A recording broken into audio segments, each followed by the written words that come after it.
अब हम सीखने वाले हैं विंडोज़ फॉरेंसिक्स के बेसिक्स के बारे में। हम समझेंगे कि कैसे एक डिवाइस से हम लोग डेटा एक्वायर कर सकते हैं, कैसे उसको प्रिजर्व करके हम लोग कॉपी क्रिएट कर सकते हैं और कैसे वहाँ पे हम एनालाइज रन कर सकते हैं टूल्स को यूज़ करके। सबसे पहला जो स्टेप आता है वो है एक्विजिशन का। दैट मीन्स कि अभी हमने आइडेंटिफाई कर लिया कि हमें क्या एक्वायर करना है, तो उसके बाद हमें कैसे उसको एक्वायर करना है। एक्विजिशन में भी ना दो अलग अलग टाइप्स होते हैं जिस वे में हम डेटा को एक्वायर करते हैं। सबसे पहले होता है डेड एक्विजिशन। डेड एक्विजिशन का मतलब है कि जो भी आपने डेटा कैप्चर करा है वो नॉन वॉलेटाइल डेटा फॉर्मेट में है। दैट मीन्स कि जो भी आप डेटा ले रहे हो वो स्टैटिक डेटा है, वो डेटा रन टाइम में वो उसमें काम कुछ नहीं हो रहा। यहाँ पे बहुत इंपॉर्टेंट है कि जैसे कि आप जहाँ से भी ले रहे हो डेटा वो डिवाइस पावर्ड ऑफ है, वो कंप्यूटर ऑफ है। अगर कंप्यूटर ऑफ है तो उस केस में दो ही आपके पास सोर्स बचते हैं डेटा कलेक्ट करने के। फर्स्ट वन इज डिस्क, जैसे कि उसका हार्ड ड्राइव है मे बी, या फिर कोई उसमें एक्सटर्नल डिस्क लगा हुआ है, कोई पेन ड्राइव्स लगे हुए हैं। और सेकेंडली है आपके पास हार्डवेयर, वहाँ से आप डेटा एक्वायर कर रहे हो। नेक्स्ट है आपके पास लाइव एक्विजिशन। दैट मीन्स कि मशीन रन हो रहा है, अभी मशीन चल रहा है। उस केस में आप उसकी रैम का डंप ले सकते हो कि रैम में जो भी चीज़ें लिखी हुई है आप उस सबको एक कॉपी कर लो, अपने पास स्टोर कर लो, या फिर आप डिस्क का डंप वहाँ से भी ले सकते हो। इसके बाद एक थर्ड टाइप आता है दैट इज नेटवर्क एक्विजिशन। इसका मतलब क्या है कि आप लाइव नेटवर्क से या फिर पैकेट कैप्चर फाइल्स से डेटा एक्वायर कर रहे हो। जब भी कोई नेटवर्क कनेक्टेड है, कंप्यूटर्स का नेटवर्क है, वहाँ से डेटा ट्रांसफ़र हो रही है, तो हम वायरशार्क जैसी टूल्स को यूज़ करके डेटा कैप्चर कर सकते हैं। और ज़्यादा हार्डवेयर टूल्स भी अवेलेबल है जो कि डेटा पैकेट कैप्चर्स करने में हेल्प करते हैं नेटवर्क ट्रैफिक का। आप उन टूल्स को यूज़ करके वहाँ से जो कैप्चर होता है लाइव नेटवर्क ट्रैफिक का, या फिर कोई प्रीवियसली जो कैप्चर रखा गया है एक फाइल में सेव, आप उसको भी यूज़ कर सकते हो फॉर योर एनालिसिस।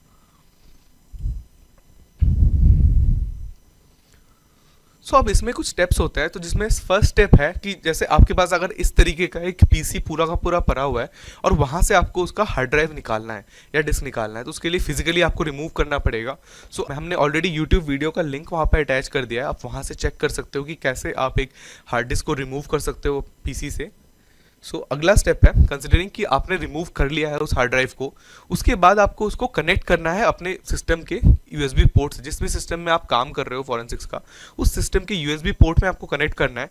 इस तरीके के कनेक्टर्स आते हैं जो उसको बोलते हैं SATA और IDE टू यूएसबी कनेक्टर। इस टाइप का कनेक्टर रहेगा। ये वाला जो साइड है वो आपके हार्ड ड्राइव में कनेक्ट होता है and this part goes into the USB. आपने यूएसबी के साथ कनेक्ट कर लिया इस तरीके से अपने लैपटॉप में या फिर अपने पीसी में उस हार्ड ड्राइव को।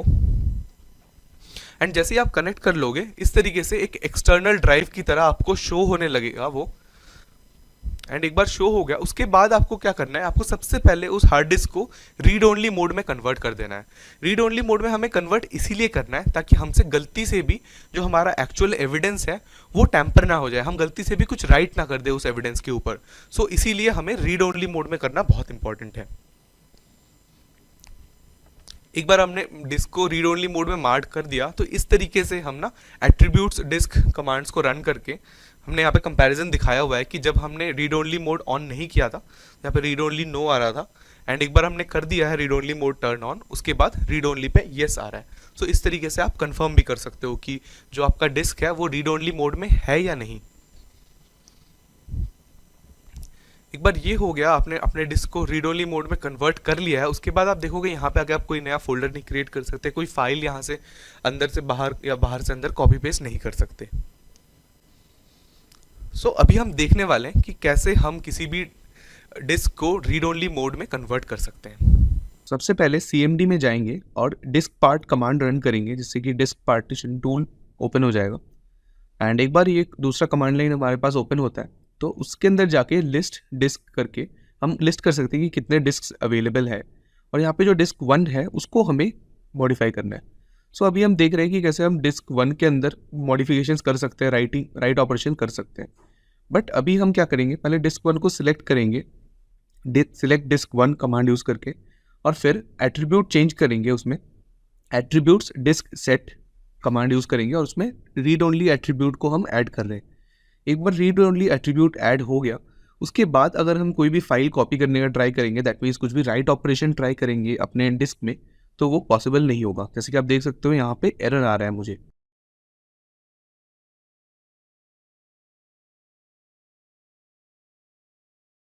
FTK इमेजर को इंस्टॉल करने के लिए हम सबसे पहले ब्राउज़र पे जाके सर्च करेंगे FTK इमेजर, एंड जो फर्स्ट लिंक है आप देख सकते हो extero.com का। सो आप इस लिंक पे जाना है एंड फर्स्ट पेज पे ही आपको फ्री डाउनलोड का बटन आता है। उसको जब आप क्लिक करते हो फिर आपको ऐसा एक फॉर्म खुलता है जहाँ पे आपको अपने डिटेल्स फिल करने हैं। सो अभी वीडियो के लिए हमने टेम्पमेल यूज़ किया है, जिससे हमने temporary credentials and first name and last name मैंने इमेजिनरी यूज़ किया है। सो इस रैंडम डिटेल्स के साथ मैं इस फॉर्म को सबसे पहले फिल कर रहा हूँ एंड जस्ट एक ऑर्गेनाइजेशन नेम मैंने एंटर कर दिया रैंडम। उसके बाद जस्ट आपको स्टेट और कंट्री भी चूज़ करना है। सो एक बार आपका फॉर्म फिल हो जाता है आई एम नॉट रोबोट को चेक करने के बाद आप सबमिट जैसे ही करते हो आपका तुरंत एप्लीकेशन डाउनलोड हो जाता है।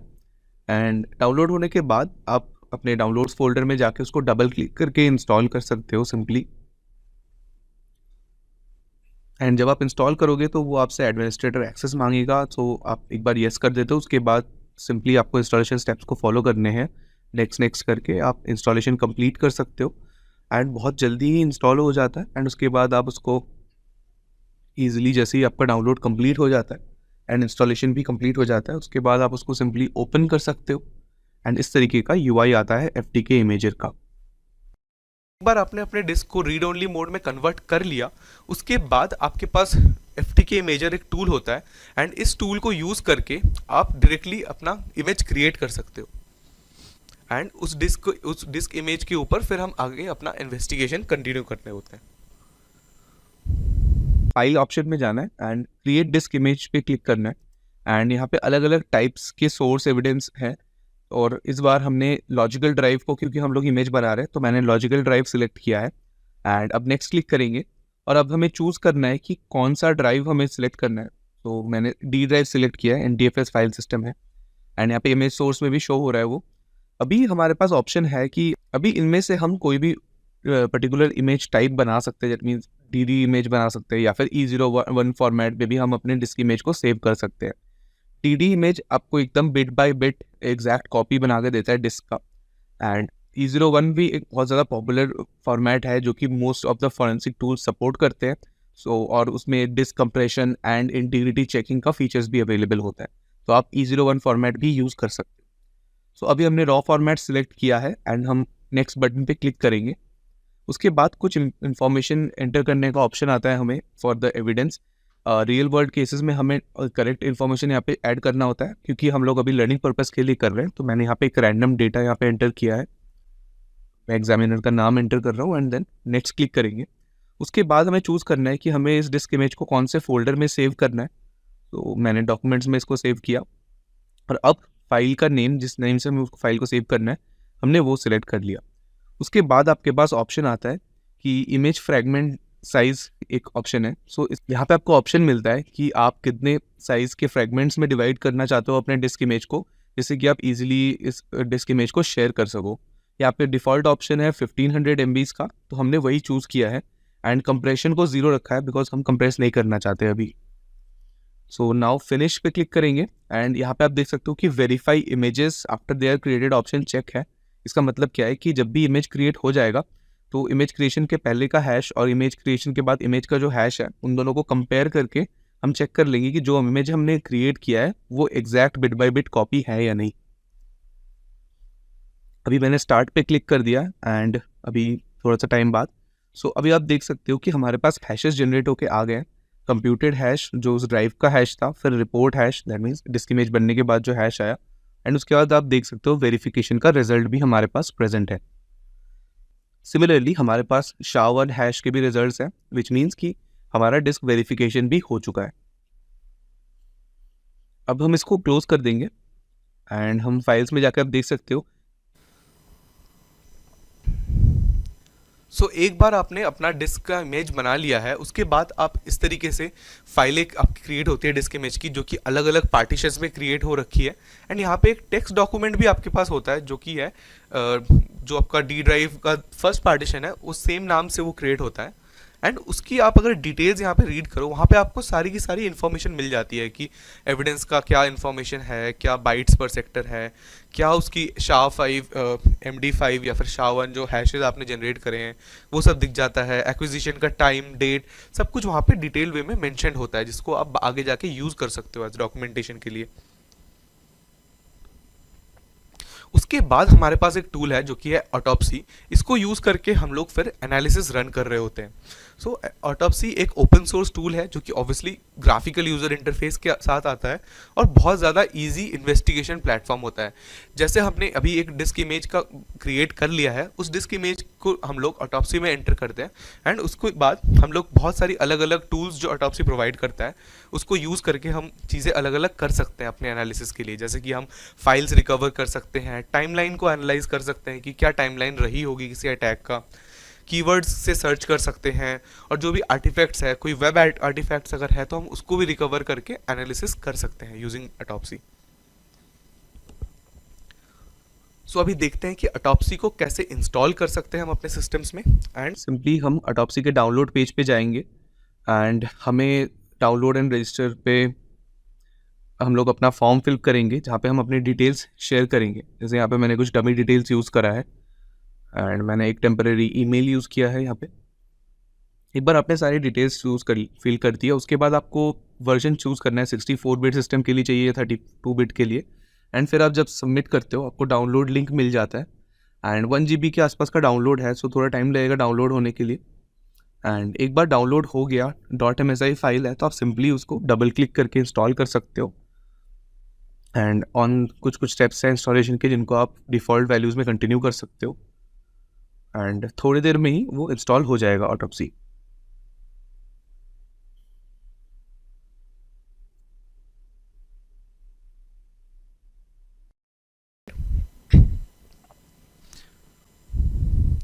सो अब जब हमने ऑटोप्सी को इंस्टॉल कर लिया अपने सिस्टम में, तो नाउ लेट्स सी कि हम कैसे ऑटोप्सी के साथ एनालाइज कर सकते हैं अपने डिस्क इमेज का जो हमने प्रीवियसली क्रिएट कर रखा है। इस वीडियो में हम देखने वाले हैं कि ऑटोप्सी के साथ कैसे हम एक डिस्क इमेज का एनालिसिस रन करते हैं। तो सबसे पहले हमने ऑटोप्सी को लॉन्च किया एंड अभी हम न्यू केस पे क्लिक करके एक न्यू केस क्रिएट कर रहे हैं। सो सबसे पहले मैंने केस का नेम सेलेक्ट किया, वहाँ पे नेम एंटर किया एंड उसके बाद नेक्स्ट क्लिक करके कुछ ऑप्शनल इन्फॉर्मेशन आते हैं। जब आप रियल केस में काम करते हो तो फिर आपको सारी डिटेल्स करेक्टली फिल करने होते हैं, बट क्योंकि अभी हम लर्निंग पर्पज़ के लिए इसको बना रहे हैं, सो मैंने कुछ रैंडम डिटेल्स यहाँ पे एंटर करे हैं, जैसे कि examiner name, phone number and email ID. उसके बाद आपको एक ऑर्गेनाइजेशन का भी फील्ड आता है जो कि अभी के लिए हम नॉट स्पेसिफाइड रखेंगे, बट यहाँ पे आप मेंशन कर सकते हो कि किस ऑर्गेनाइजेशन को बिलोंग करता है ये एनालिसिस। तो उसके बाद हम सिंपली फिनिश पे क्लिक करते हैं एंड 1-2 सेकंड लगता है केस को क्रिएट होने में। एंड एक बार केस क्रिएट हो जाएगा उसके बाद आपके पास ऑप्शन आता है कि आप होस्ट नेम खुद से भी सिलेक्ट कर सकते हो या फिर डेटा सोर्स के बेस पे एक होस्ट नेम ऑटोमेटिकली जनरेट होता है। तो हमने एक होस्ट नेम सेलेक्ट किया है, यहाँ पे सेट कर दिया है। उसके बाद हमें सिलेक्ट करना है कि किस टाइप का सोर्स है ये, क्योंकि हम लोग डिस्क इमेज के ऊपर काम कर रहे हैं, तो मैंने डिस्क इमेज सेलेक्ट किया और अब हम पाथ प्रेजेंट करने वाले हैं कि जहाँ पे वो डिस्क इमेज लोकेटेड है। तो मैंने डेस्कटॉप पे रखा हुआ है इमेजेस फोल्डर के अंदर। सो अभी हम इमेजेस को ओपन करेंगे and suspect data dot D मेरा इमेज फाइल है, तो मैंने उसको सिलेक्ट किया। अभी हमें टाइम जोन फिक्स करना है, जैसे मेरे केस में एशिया कैलकाटा मैंने सेलेक्ट किया है। एंड उसके बाद आप हैश वैल्यूज़ भी प्रोवाइड कर सकते हो अपने डिस्क इमेज का, हमने यहाँ पे इसको स्किप किया।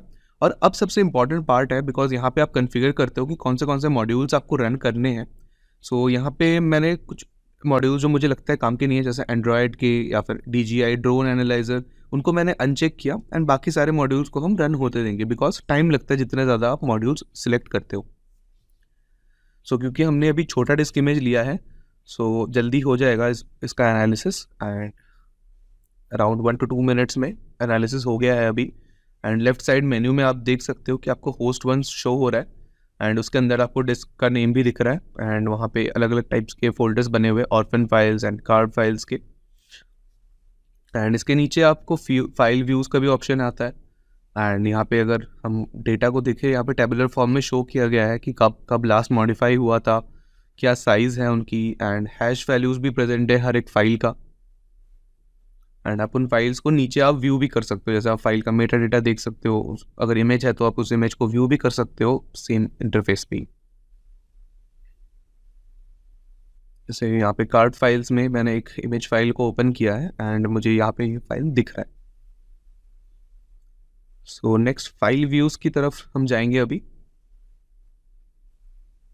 एंड फाइल टाइप्स से यहाँ पे फिल्टर ऑलरेडी किया हुआ है, जैसे कि फाइल एक्सटेंशन से फिल्टर्ड है, माइम टाइप से फिल्टर्ड है। इसके अलावा डिलीटेड फाइल्स भी यहाँ पे प्रेजेंट है। जैसे मैं अगर फाइल सिस्टम में जो डिलीटेड फाइल्स पड़े हुए हैं उनको अगर मैं देखने जाऊँ तो यहाँ से मैं उन फाइल्स को व्यू कर सकता हूँ। यहाँ पे 4 फाइल्स है जो कि डिलीटेड है फाइल सिस्टम से, तो वो यहाँ पे एक्सट्रैक्ट हो गए ऑलरेडी। इसके अलावा आप ऑल करके भी आप कुछ और डिलीटेड फाइल्स भी आप निकाल सकते हो। एंड देन आप फाइल साइज़ के हिसाब से भी फिल्टर्स हैं यहाँ पे 50 to 200 MB एट्सेट्रा। इसके अलावा टैग्स भी आप ऐड कर सकते हो अपने फाइंडिंग्स में, कि अगर आप कोई टैग देना चाहते हो किसी स्पेसिफिक डेटा को अगर आपको मार्क करना है तो राइट क्लिक करके आप सिंपली ऐड फाइल टैग करके बुकमार्क एक कर सकते हो, या फिर आप कुछ और फॉलो अप टैग डाल सकते हो।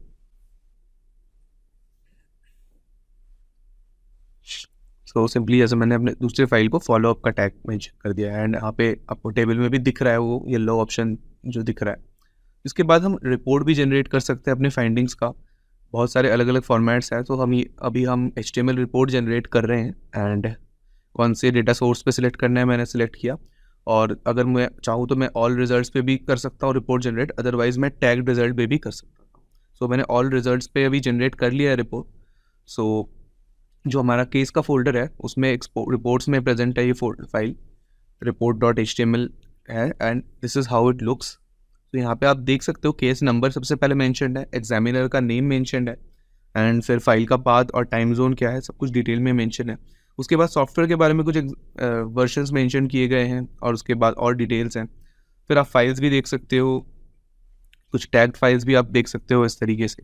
सो दिस इज़ हाउ टॉपसी से आप रिपोर्ट्स बना सकते हो एंड आप बाद में इस रिपोर्ट को शेयर कर सकते हो क्योंकि ऑब्वियसली HTML फाइल्स है, राइट। तो उसके बाद जो आपको टेबल शो हो रहा है उस टेबल को भी आप सेव कर सकते हो CSV फॉर्मेट में, बाद में अगर आपको एनालाइज करना है किसी और टूल पे लेके। सो इसलिए आप अलग अलग फॉर्मेट्स में आप रिपोर्ट्स को सेव कर सकते हो।